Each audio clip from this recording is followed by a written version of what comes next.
Film के शुरू में एक बच्चे को दिखाते हैं जिसके चारों तरफ डॉक्टर खड़े होते हैं। बच्चे को शीशे में लिटाया होता है क्योंकि उस बच्चे का जन्म समय से पहले हो गया था, जिसके कारण वो बहुत कमजोर था।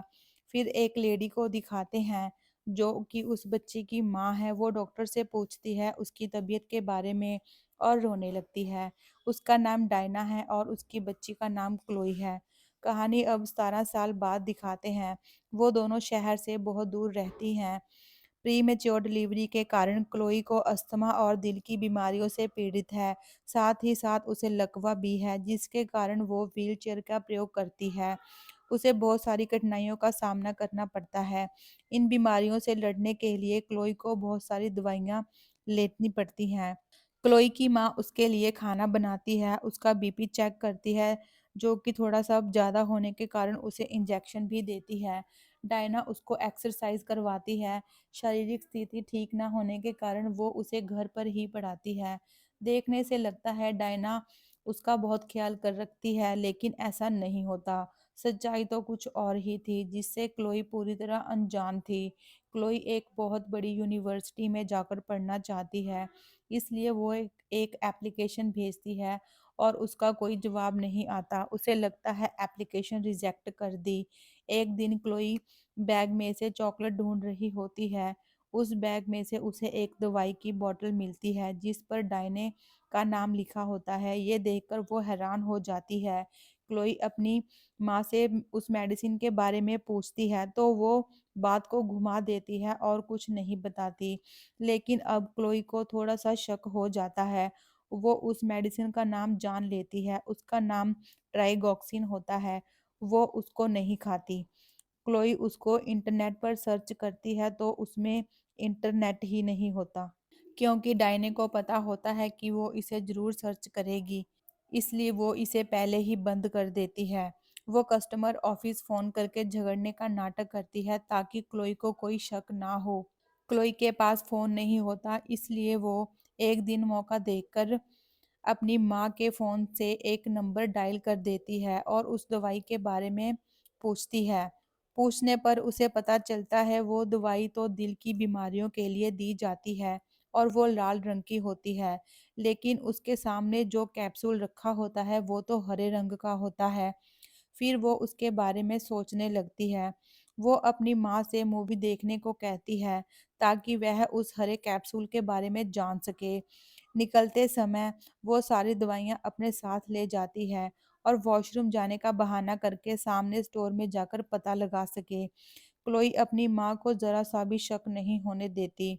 स्टोर में जाकर वो पूछती है तो वो लेडी कहती है कि ये दवाई तो उसकी माँ अपने डॉग के लिए लेकर जाती है। अगर उसे कोई इंसान खाता है तो उसके हाथ पैर सुन्न हो जाएंगे। ये सुनकर उसे यकीन नहीं होता, क्योंकि वो अपनी माँ से बहुत प्यार करती थी। वो उसके साथ ऐसा कैसे कर सकती है। उसकी माँ उसे ढूंढते हुए वहां भी आ जाती है। बेहोशी का इंजेक्शन लगाकर उसे घर पर ले जाती है। अब वो उस दवाई को स्टोर से नहीं खरीद सकती, इसलिए वो उसे घर पर बनाने का फॉर्मूला देखती है। क्लोई सुबह उठती है तो उसका रूम बाहर से लॉक होता है। वो अपनी माँ से बात करने को कहती है कि अगर तुम समझाओगी तो मैं ज़रूर मान जाऊँगी। लेकिन उसकी माँ तो यहाँ से जा चुकी होती है। उसे यकीन हो जाता है कि उसकी माँ ने उससे झूठ बोला है। वो ज़रूर उससे कुछ छुपा रही है। वो विंडो से जाने का सोचती है। वो मुँह में पानी भरकर रॉड को साथ ले जाती है। पहले वो शीशे को गर्म करती है। पानी डालते ही वह टूट जाता है और वो अंदर चली जाती है। वह धीरे-धीरे रेंग कर व्हीलचेयर पर बैठकर नीचे उतरने की कोशिश करती है, लेकिन वायर कट होती है। व्हीलचेयर को धक्का मारते समय वो भी उसके साथ नीचे गिर जाती है, जिसके कारण उसे काफ़ी चोटें भी आती हैं। वो देखती है कि उसके पैर का अंगूठा हिल रहा है, क्योंकि वह कई दिनों से दवाई नहीं खा रही थी। उसमें और ज़्यादा हिम्मत आ जाती है। वो व्हीलचेयर पर बैठकर घर से बाहर चली जाती है। वो एक ट्रक के आगे आकर उसे रोकती है और उससे मदद मांगती है। ड्राइवर डायने को क्लोई से मिलने नहीं देता। क्लोई उसे पुलिस स्टेशन जाने को कहती है, लेकिन डायने ऐसा नहीं होने देती। वो उसे भी बेहोश कर देती है वो क्लोई को एक कमरे में बंद कर देती है। वो वहाँ एक बर्तन में दवाई देखती है जो उसकी माँ ने उसके लिए घर पर ही तैयार की थी, जो कि बहुत खतरनाक थी। उसे वहाँ पर यूनिवर्सिटी से आया लेटर भी मिल जाता है, जो उससे छिपा कर रखा गया था। वो आगे बढ़ती है तो देखती है उसकी चेयर चेन से बंधी हुई है। क्लोई वहाँ पर अपने बचपन की तस्वीरें देखती है, जिसमें वह चलती हुई दिखाई देती है। वह अपने असली माता-पिता की तस्वीरें देखती है। वह एक न्यूज़ देखती है, उसे पता चलता है कि डायने ने उसे हॉस्पिटल से चुराया था। वो कहती है, मैंने चुराया नहीं, बचाया है तुम्हें।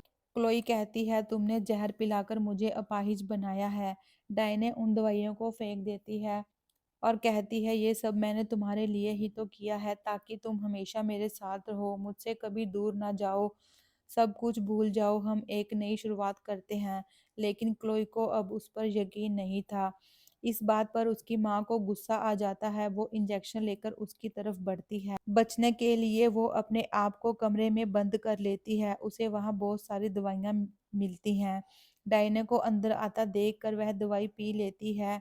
वो जानती थी उसकी माँ उसे मरने नहीं देगी।